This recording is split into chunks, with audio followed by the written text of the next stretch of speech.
অতিথিবর্গ আছে সবাই মাতৃশক্তিকে আমরা প্রতীক হিসেবে দেখছি। সবাই সময়মতো আসছেন আমাদের আজকের এই প্রোগ্রামে।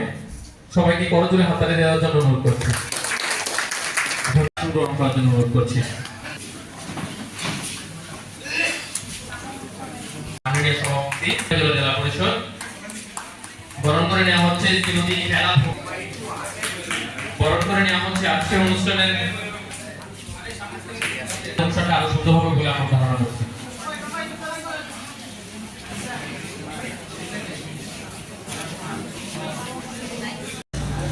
আমরা ত্রিপুরাকে স্বনির্ভর ত্রিপুরা বানাতে চাই।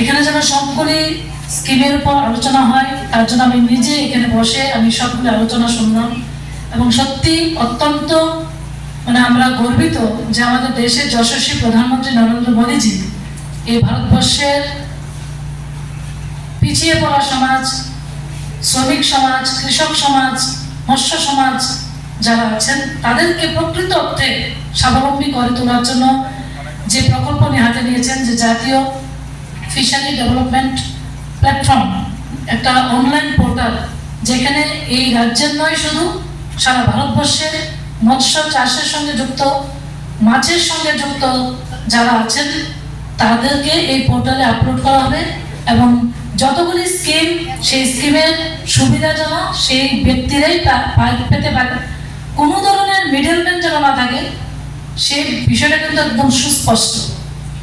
আজকে আমাদের উপ অধিকর্তা এখানে বলেছেন যে আজকে যতগুলি স্কিমের প্রকল্প আমাদের চাষিরা পাচ্ছেন সবগুলি প্রকল্পের বেনিফিট সরাসরি চাষিদের অ্যাকাউন্টে যাচ্ছে, কোথাও কোনো মিডলম্যান নেই।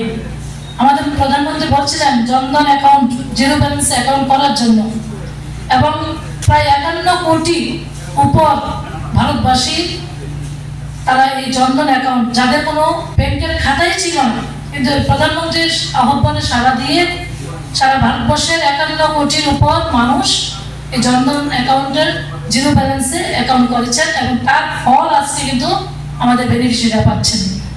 এবং তার মধ্যে প্রায় 28 কোটির উপর মহিলারা জনধন অ্যাকাউন্টের মধ্যে এই অ্যাকাউন্ট খুলেছেন।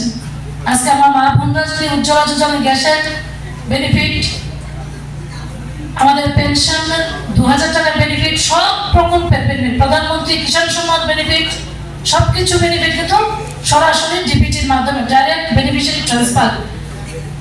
স্বচ্ছ সরকার মূল উদ্দেশ্য আমাদের যে মৎস্য দপ্তরের যে প্রকল্পগুলো রূপায়ণ করছি সেই সম্বন্ধে কিছু ওয়াকিবহাল করে দেওয়া আমাদের মৎস্য চাষীর বাইরে। তো এখানে আমাদের এখানে যেটা আছে প্রকল্প, আমরা সবাই জানি এই যে বছর গেছে বছরে একটা বড় একটা অবদান ঘটলো, বড় বন্যা হলো, এতে অনেক ক্ষতি হয়েছিল আমাদের মৎস্য চাষী ভাইদের। প্রায় 17,000 ছাত্র উন্নয়ন অভিযানের পুকুর ক্ষতিগ্রস্ত হয়েছে এবং তাদেরকে আমরা তাদের যে ক্ষতিপূরণ দেওয়ার চেষ্টা চালিয়ে যাচ্ছি, কিছু জনকে আমরা দেওয়ার চেষ্টা করেছি। এই সম্বন্ধে কিছু ওয়াকিবহাল করা, অ্যাকচুয়ালি এই যে প্রথম পর্বে আমাদের যে টাকাগুলো এসেছে আমরা প্রত্যেকে দিয়েছি এবং এর মাধ্যমে আমরা 4,492 জনকে কভার করতে পেরেছি 17,000-এর মধ্যে। তো কিছু ফেব্রুয়ারি মাসে আবার আমাদের কাছে রিপোর্ট চাইলো, আমরা ফরম্যাট তৈরি করে পাঠালাম, আরো 20 কোটি টাকা নাকি আসবে পরে যারা পাননি তাদের দিয়ে দেওয়া হবে। কবে আসবে, যখন সেকশন আসবে তখন আমরা সেই কাজটা শুরু করব।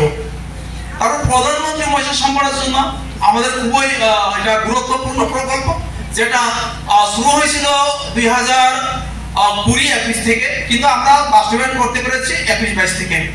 তো ওই যে প্রকল্প এটা হচ্ছে আবার 24-25 শেষ বছর, তবে 24-25-এর যে প্রকল্প এখনো আমাদের কাছে আছে, কয়েকটা প্রজেক্ট এসেছে সেকশন হয়ে। এটা আমরা ব্লক ব্রেকআপ নেব, জিপি ব্রেকআপ নেব, বেনিফিশিয়ারি সিলেকশন করব, কিছুদিনের মধ্যে এটা কাজ শুরু করব। আমার হাতে এসে পড়েছে 3টা প্রকল্প সেকশনের ব্যাপারটা এরকম হতে হবে।